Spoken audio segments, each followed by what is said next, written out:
عملت لحلمي عملت كثيرا وها قد حصل سهرت تعبت. الحمد لله وكفى وسلام على عباده الذين اصطفى وصل وسلم على نبينا المصطفى وعلى آله وأصحابه نجوم الهدى وقالة التقى.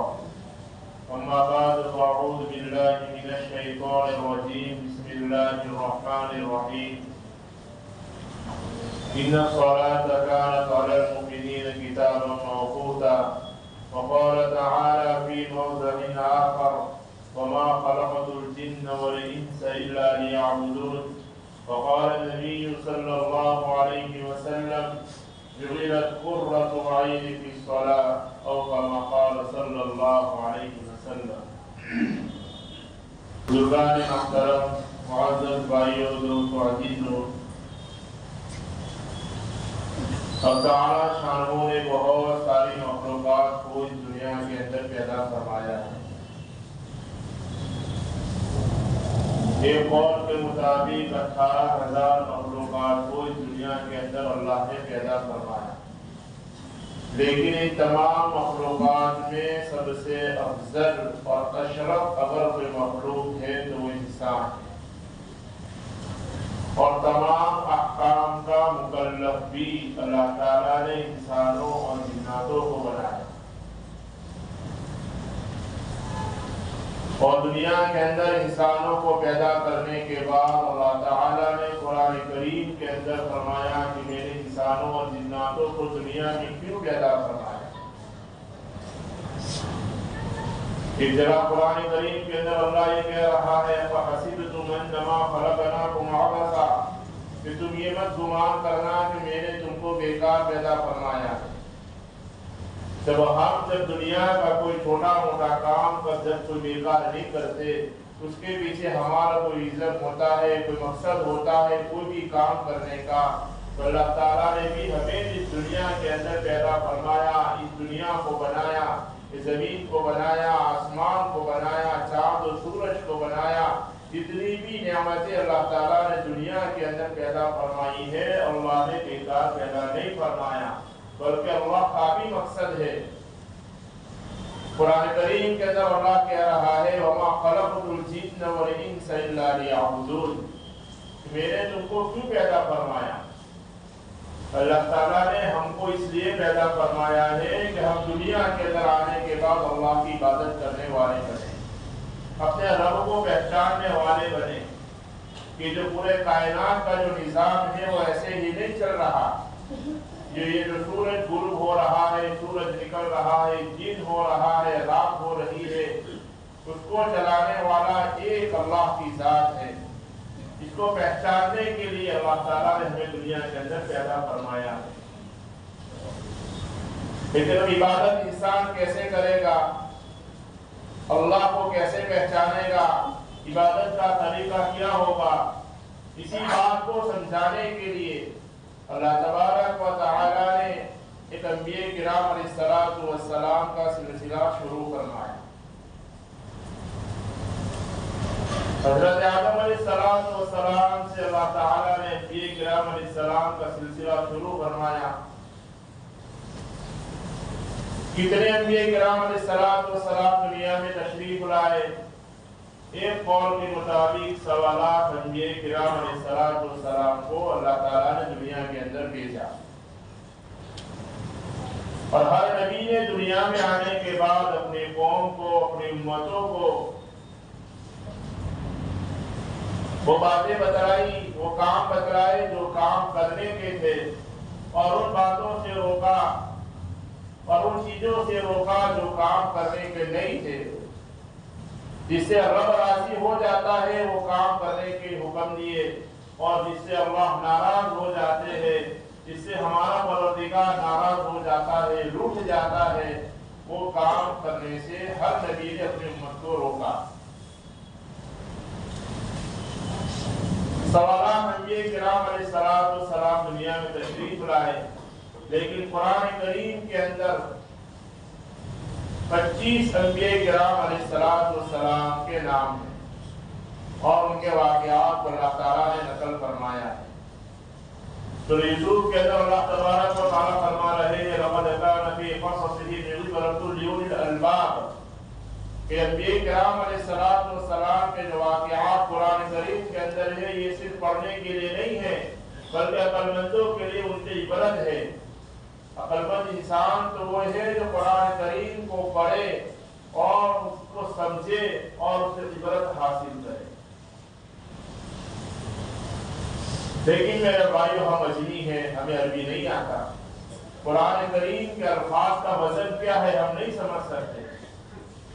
آپ نے واقعات سنے ہوں گے، حضرت امام اعظم ابو حنیفہ رحمۃ اللہ علیہ کے متعلق ہے، امام شافعی کے متعلق آتا ہے، صحابہ کے متعلق آتا ہے، نبی کے متعلق آتا ہے کہ جب وہ قرآن پڑھتے تھے تو ایک آیت میں پوری رات نکل جاتی تھی، انہیں پتہ بھی نہیں چلتا تھا، کیونکہ قرآن کو سمجھتے تھے، قرآن کے الفاظ کے وزن کو سمجھتے تھے کہ اللہ ہم سے کیا کہہ رہا ہے، اللہ ہم سے کیا چاہ رہا ہے، اللہ کس انداز میں ہم سے بات کر رہا ہے۔ اللہ تعالیٰ نے انسانوں کو دنیا میں پیدا فرمایا، اللہ نے انسان کے اوصاف کو بھی بیان فرمایا۔ ان الانسان خلق ہلوعا، انسان بڑا لالچی ہے، خلق الانسان ضعیفا، انسان بڑا کمزور ہے، انہ کان ظلوما جہولا، انسان تو بڑا ظالم ہے، جاہل ہے۔ یہ الفاظ کے وزن ہے، لیکن ہمیں معلوم نہیں چلتا کہ اللہ ہم سے کیا کہہ رہا ہے۔ کہ بہت جگہ قرآن میں کہہ رہا ہے لَمْ يَأْنِ لِلَّذِينَ آمَنُوا أَن تَخْشَعَ قُلُوبُهُمْ لِذِكْرِ اللَّهِ، کہ ایمان والوں کے لیے وقت نہیں آیا، کہ مسلمانوں کے لیے وقت ابھی تک نہیں آیا تو اللہ سے ڈرے۔ آج دنیا میں انسان جو مار کھا رہا ہے، جو حالات کا رونا رو رہا ہے، اس کی واحد وجہ یہ ہے کہ آج انسان کے دل سے اللہ کا خوف نکل گیا، رسول اللہ کی محبت نکل گئی،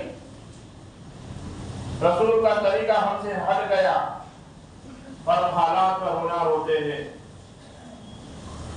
کسی اور تنظیموں کو ہم کوستے ہیں کہ فلاں نے یہ کیا، فلاں کی طرف سے یہ ہوا، کسی سے کچھ نہیں ہوا۔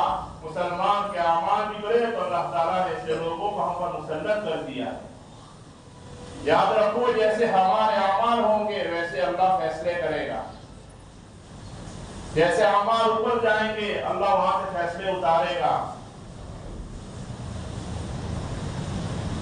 آج ہمارا مزاج یہ بن چکا کہ دلوں کے اندر نفرتیں بھری ہوئی ہے، دلوں میں کینے بھرے ہوئے ہیں، حسد و بغض سے بنا ہوا ہے۔ صرف معانقہ کرنے سے، مصافحہ کرنے سے میرے بھائیو جنت نہیں ملتی۔ جنت کو کمانے کے لیے اللہ تعالیٰ نے ہمیں دنیا کے اندر بھیجا ہے، دلوں کو پاک صاف کرنا پڑے گا، اللہ کی محبت کو دلوں کے اندر اتارنا پڑے گا، رسول کے طریقے کے مطابق اپنے آپ کو چلانا پڑے گا۔ تو دنیا کی کوئی چھوٹی چیز کو حاصل کرنے کے لیے ہم محنت کرتے ہیں، کتنی کوشش کرتے ہیں، تو میرے بھائیو اللہ تعالیٰ نے جنت کو اتنی سستی نہیں بنایا کہ ہمیں بغیر محنت کے مل جائے۔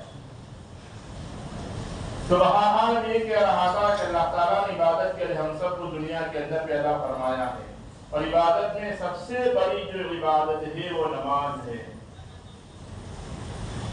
نماز میرے بھائیوں سیکھنے کی چیز ہے۔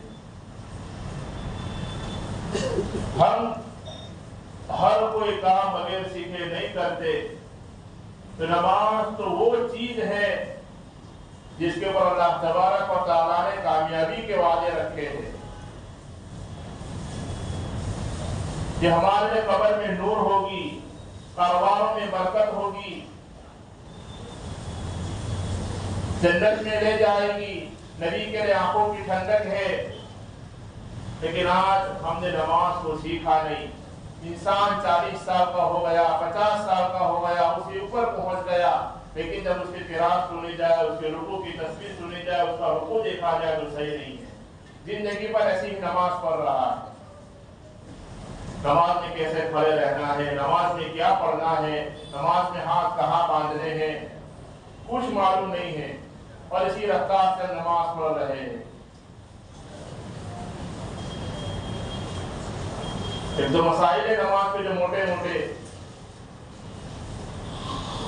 کہ آج ہمارا نوجوان تو جب دیکھا جائے تو ٹی شرٹ پہن کر آ رہا ہے، اونچی اونچی شرٹ پہن کے آ رہا ہے، جب وہ سجدے میں جاتا ہے، رکوع میں جاتا ہے تو پیچھے سے آدھا حصہ دکھ جاتا ہے اور سطر دکھ جاتا ہے، جس سے نماز ٹوٹ جاتی ہے۔ ہم سمجھتے کہ ہم نماز پڑھ رہے ہیں۔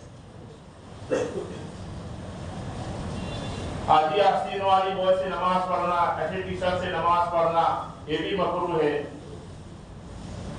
اور سب سے بڑی جو وبا ہے کہ کرسی کے اوپر بیٹھ کر نماز پڑھنا، کہاں تک صحیح ہے؟ آج عام ایک مزاج بن چکا ہے ہر مسجدوں کے اندر کرسیاں لگا دینا۔ حالانکہ کرسی کے اوپر بیٹھ کر نماز پڑھنا خلاف سنت ہے۔ نبی اکرم صلی اللہ علیہ وسلم نے کبھی بھی کرسی کے اوپر بیٹھ کر نماز نہیں پڑھی، یہاں تک کہ حضرت جب بیمار ہو گئے، بیماری کے حالت میں بھی نبی اکرم صلی اللہ علیہ وسلم نے کرسی کے اوپر بیٹھ کر نماز نہیں پڑھی، زمین کے اوپر بیٹھ کے نماز پڑھی۔ انسان جب کھڑے رہنے پر قادر ہوتا ہے، وہ کھڑا رہ سکتا ہے، تو اس کے لیے کرسی پر بیٹھ کر نماز پڑھنا جائز نہیں ہے۔ کرسی کے اوپر بیٹھ کر نماز وہ شخص پڑھ سکتا ہے جس کے اندر کھڑے رہنے کی بھی طاقت نہیں ہے۔ اگر وہ کھڑا رہ سکتا ہے، رکوع کر سکتا ہے، لیکن اس کے اندر مجبوری ہے کہ وہ سجدہ نہیں کر سکتا، کوئی ایسی تکلیف ہے کہ وہ سجدے میں نہیں جا سکتا، تو قیام بھی کرے گا، رکوع بھی کرے گا، لیکن جب سجدے کا وقت آئے گا تو زمین پر بیٹھ کے اشاروں سے سجدہ کرے گا۔ کرسی کے اوپر نماز پڑھنے سے افضل یہ ہے، اگر مجبوری ہے تو بیٹھ کر نماز پڑھی جائے، کرسی پر بیٹھ کے نماز نہ پڑھا جائے۔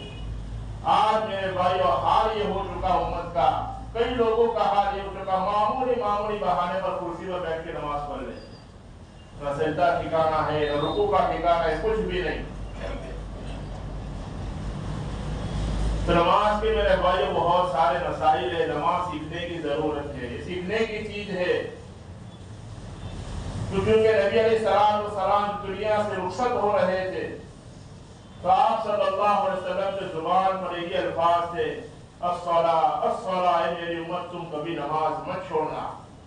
لیکن آج اس امت نے اس نماز کو بھی صرف جمعہ کے لیے رکھ دیا۔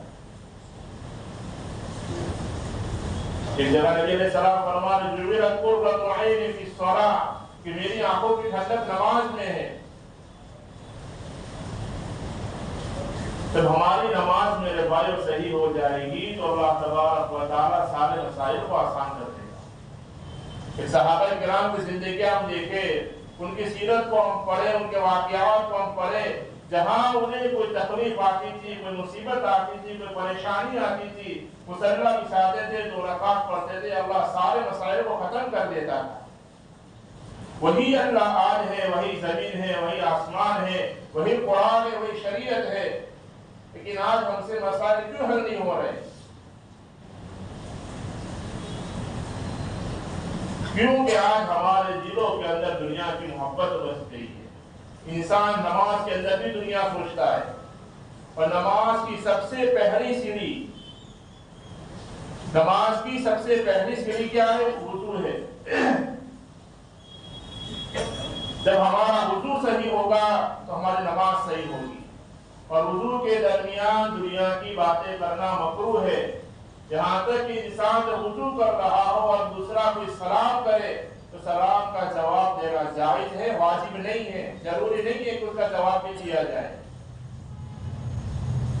2 ساتھی مسجد میں آ رہے، وہی باتیں کرتے کرتے آ گئے، وضو کے درمیان بھی باتیں کر رہی، مسجد میں آ کے بھی باتیں کری، تو میرے بھائی اس کا ذہن نماز میں کہاں ہوگا؟ حالانکہ نماز تو وہ چیز ہے جو اللہ سے قریب کرتی ہے۔ انسان جب سجدے میں جاتا ہے تو اللہ سے قریب ہو جاتا ہے۔ لیکن آج وہی ہمارا مزاج بن گیا ہے، وضو کے درمیان باتیں کرنا، 2 ساتھی باتیں کر رہے، پانی کا بھی اسراف ہو رہا ہے، وہی باتیں کرتے کرتے مسجد میں آ گئے، نہ سنت کا ٹھکانہ، نہ فرض کا ٹھکانہ، کچھ بھی نہیں، وہی اٹھا پٹک والے نماز پڑھی، سلام پھیرے چلے گئے۔ میرے بھائی اللہ تعالیٰ کو ایسی نماز قبول نہیں ہے۔ قرآن کریم کے اندر 700 مقامات پر اللہ نماز کا حکم دے رہا ہے، اقیم الصلاۃ اقیم الصلاۃ اقیم الصلاۃ، تو نماز قائم کرو، نماز قائم کرو، نماز قائم کرو۔ اب اس سے پتہ یہ چلتا ہے کہ یہ کتنی جاندار میرے پاس عبادت ہے۔ اس عبادت کو دینے کے لیے اللہ تبارک و تعالیٰ نے نبی اکرم صلی اللہ علیہ وسلم کو آسمان پر بلایا، جنت دکھائی، جہنم دکھائی، اور تحفے کے طور پر اس امت کو نماز دی۔